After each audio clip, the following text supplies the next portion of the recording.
And welcome to the final segment of Lovers, Friends, and Enemies, the astrology of Congressman Matt Gaetz and Joel Greenberg. So this video is bonus material and it is literally just for fun. So what I have done is based on what I think is his time of birth. And remember, I could be completely wrong because we don't have a time of birth for Matt Gaetz.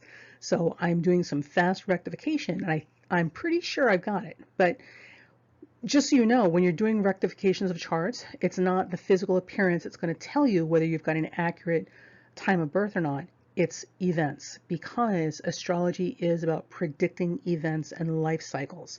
So if you have a correct time of birth, when you do predictive work, solar returns, transits, solar arc directions, secondary directions, secondary progressions, yada, yada, yada, yada, yada, like the whole list, right?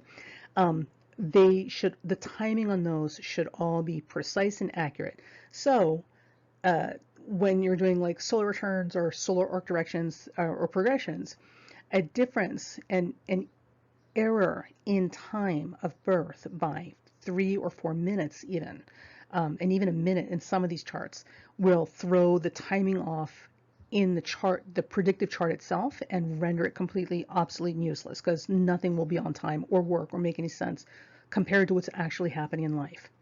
So when you're doing a rectification chart, the proof is not in does the appearance match the ascendant, which is not the way you do things. The proof is in when I use this time of birth to set up a chart with this degree ascendant. When I do predictive charts, solar returns, solar arcs, progressions, yada, yada, yada, yada, yada, yada, do the events promised by those predictive charts line up with what's actually happening in the person's life? If these two things do not match, then the time of birth that you have rectified is wrong. And also, too, I just want to point out here, when it comes to predictive charts and times of birth, it is not impossible for a time of birth to be off by a minute or two, depending on when the person was born and what is the word I'm looking for? The integrity of the timekeeper at the birth, and also the quality of the hospital that they're born in.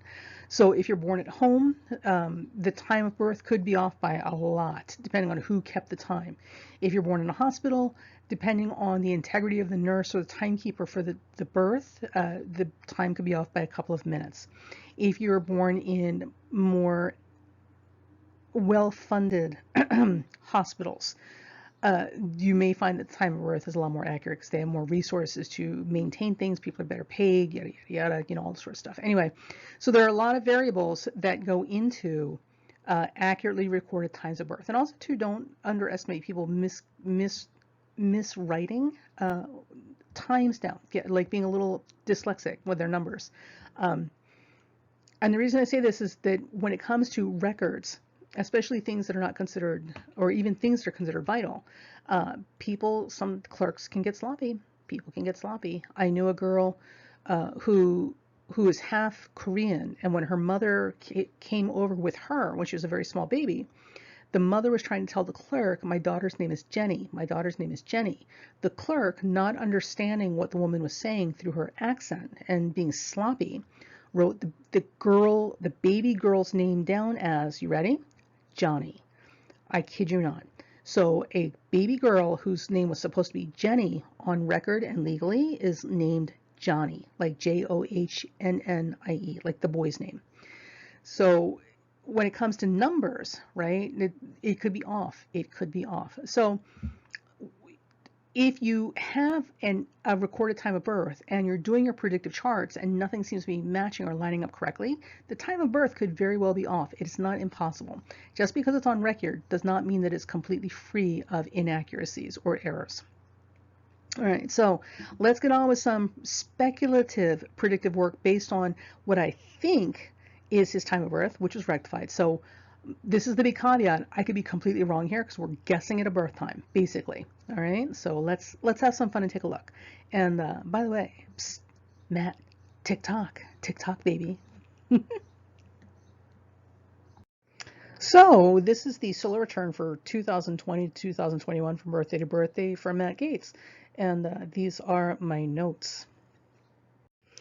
If you feel like your head's going to explode looking at all of that mess on the page, don't panic. It is notes. And even I, when I'm looking at other astrologers' notations on their charts, my head is often ready to explode trying to decipher what they wrote down too. So it's not you. Remember, you're reading somebody else's notes that they've written that they understand, not for other people.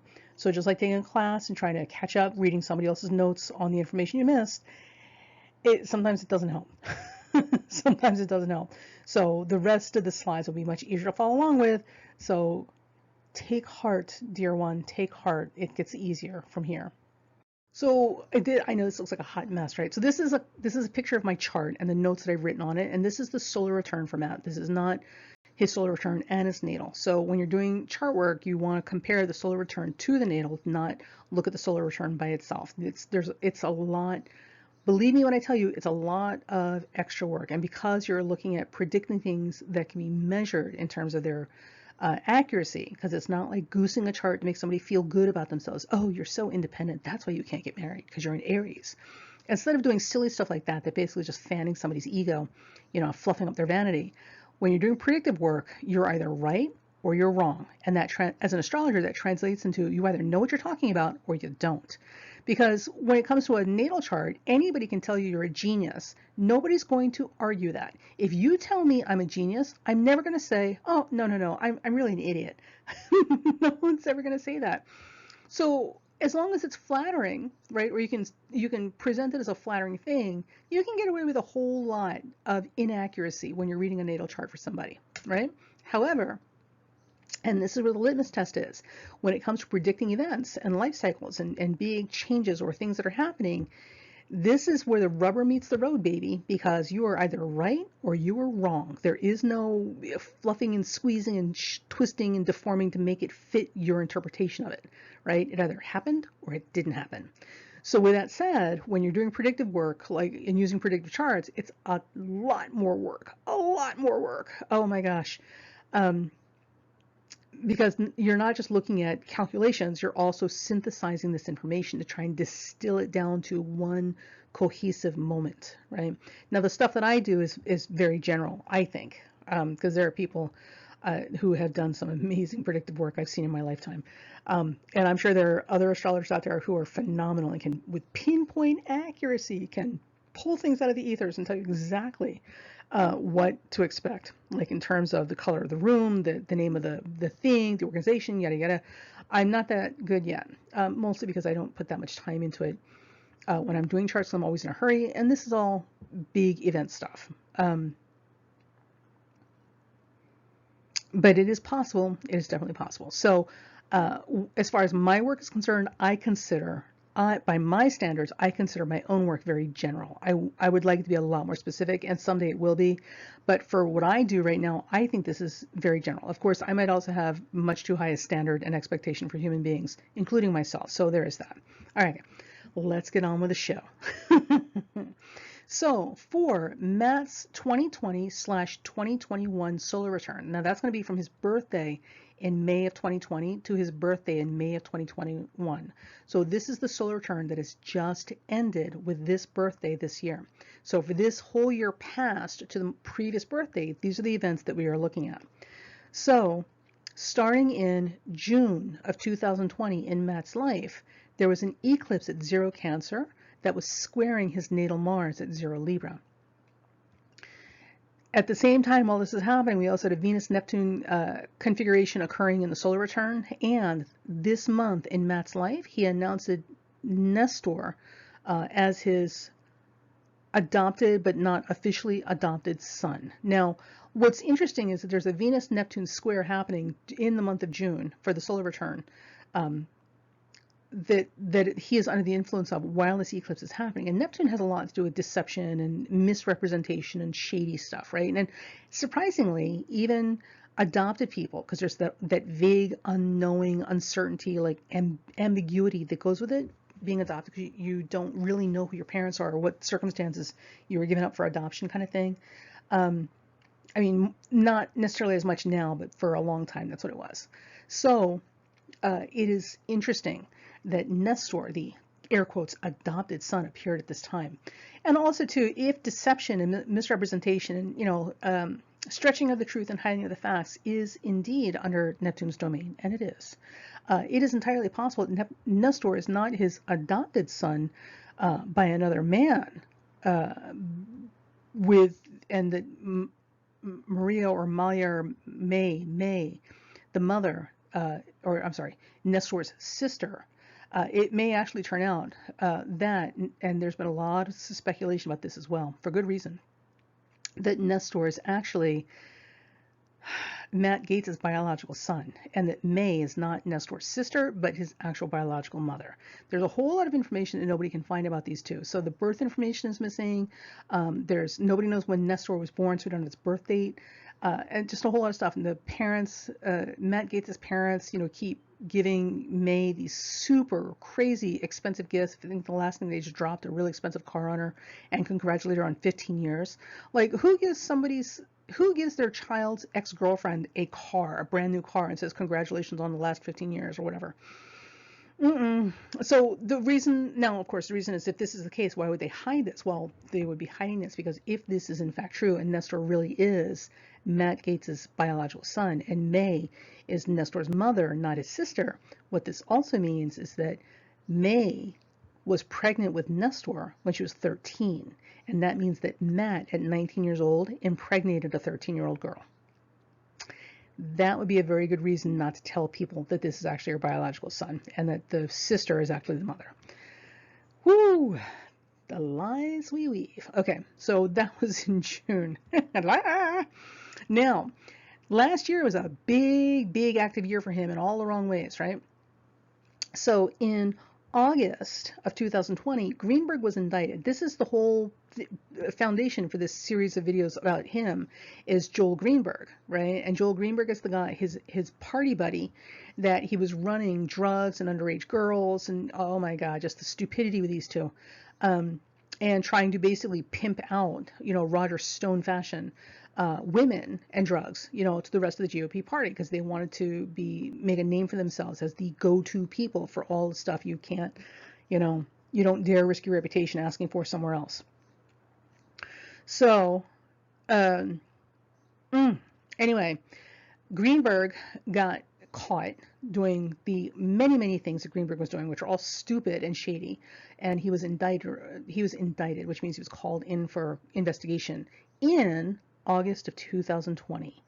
And this was the beginning of the end for Matt Gaetz. Now, interestingly, what also happened that month in August 2020 is an HBO documentary called The Swamp was released by HBO. This HBO documentary was started like at least a year before this. It was released in August of 2020, and guess who's in it? That's right, Mr. Matt Gaetz. So Mr. Matt Gaetz had done this documentary prior to Joel Greenberg getting indicted. And the documentary just happened to be released at the same time that Greenberg was very quietly being indicted down in Florida by the feds. So it is entirely possible. I haven't seen the documentary. I'm going to go look for it. It's entirely possible that in this documentary, The Swamp, Matt Gaetz tells on himself or tells on a whole lot of other people that has put him in the crosshairs with the GOP, which is maybe why a lot of his support has been tumbling away since then. Now, in November of 2020, he was reelected to Congress. Now, interestingly, if we have the correct time of birth for him, Jupiter was being activated at this time because it was a Pluto-Jupiter combination in solar return and some other things in the natal. So this particular Jupiter activation in November is when he was reelected to Congress. And remember, Jupiter brings protection. So his re-election in the Congress would have somehow, some way provided him with guardian angels or protection from all sorts of stuff around him. And in fact, this would explain a lot because he has certainly been looking like he's under somebody's protective wing for a while now. Not anymore as of, June 2021. But for the last year or so, it definitely looked like he was being and he was certainly behaving with the impunity of somebody who's under someone's protective wing. Now, with that said, let's jump ahead here. All right, so that's June, August, November, March of 2021. So in March of 2021, we have this Sun-Uranus combination coming together in the solar return, and this often has to do with shock and surprises and full disclosure, like literally being caught with your pants down, as it were, proverbially speaking. Being exposed and naked, the truth coming out like at full speed, full warp speed ahead, Scotty. And what we do know about Matt's life is that in March of 2021, everything was crashing around his feet. His life was sinking like the SS Titanic. And remember, unfortunately, we are limited to the information we get in newspaper headlines. So there may be a whole lot happening that we are not privy to, that we don't get the information on.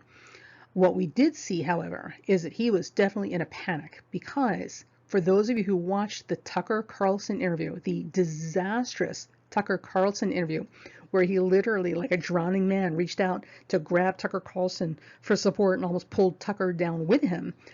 Tucker Carlson was mortified and went on damage control immediately afterwards, which made things even worse for Tucker. That occurred in March 2021. So I think, given the timing of this stuff and the symbolism that we're seeing here, that this is, I believe, I have the correct rectified time. So, but, you know, time tells all in the end. Let's take a look at this solar return coming up.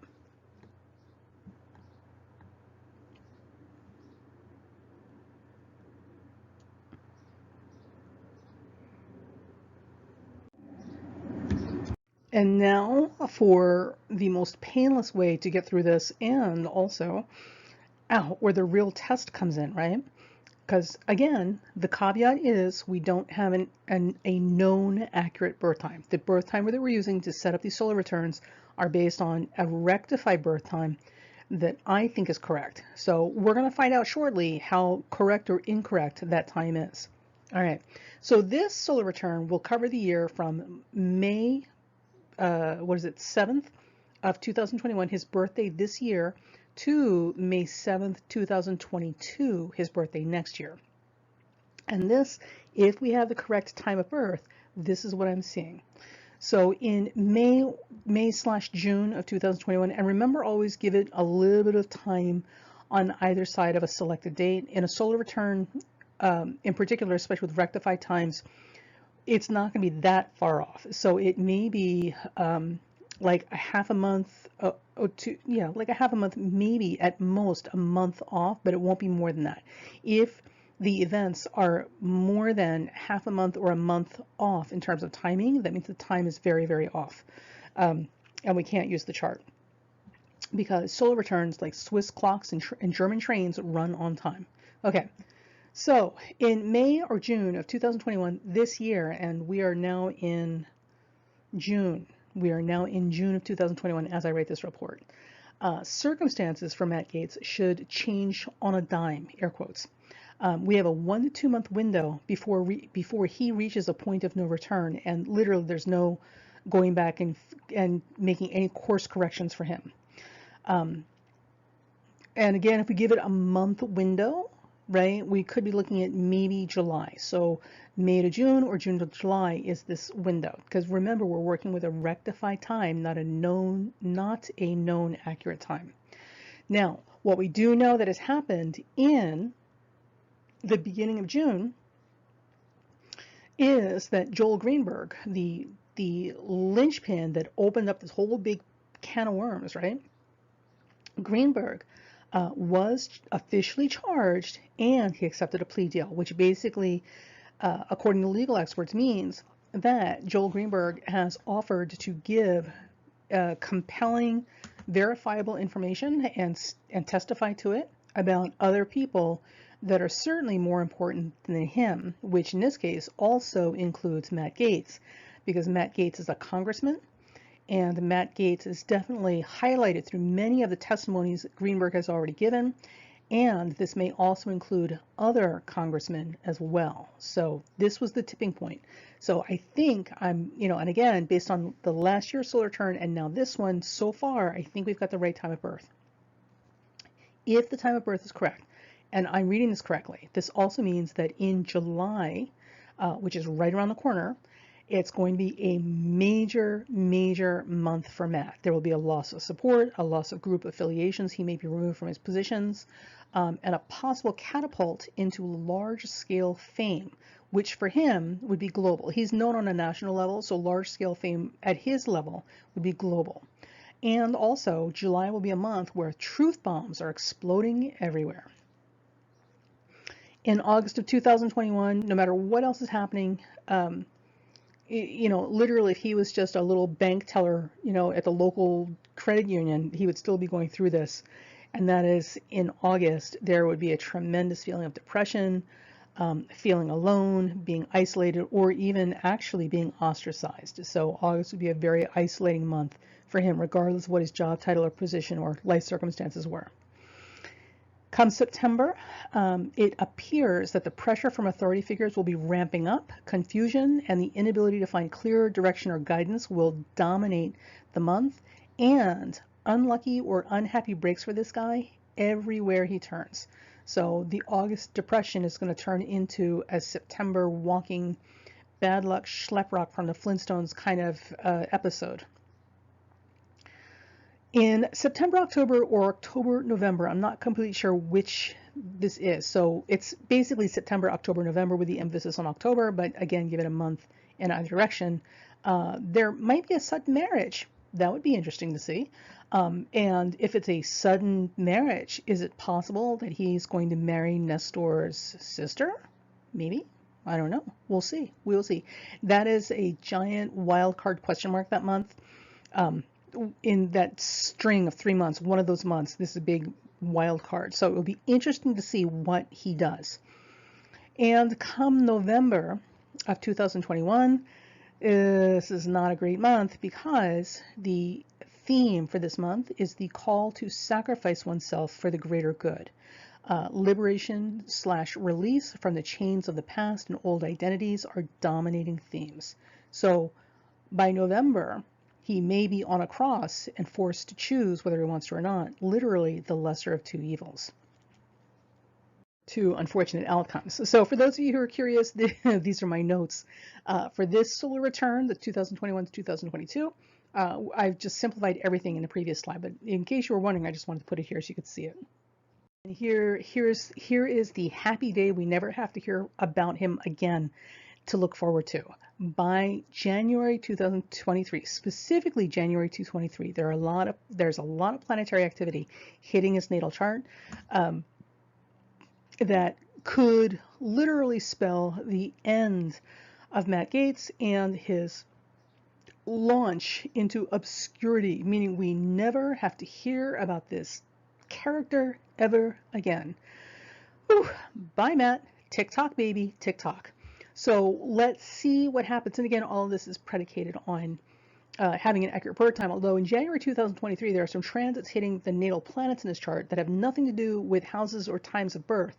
So no matter what else happens between here and there, January of 2023 is the big pivot point in his life when it's all over. It is all over, baby, over. So let's cross our fingers and keep our eye on that. Hopefully we won't have to ever hear about him again after that as well. Okay, if you enjoyed this, make sure you give me some feedback and hit the like button. If you'd like to get notifications of other video series that we're doing on compatibility and relationships and astrology, make sure you hit the subscribe button. And as always, if you know somebody who might take some pleasure or enjoyment out of listening to this, please by all means share the video. You guys have a great day. Talk to you soon.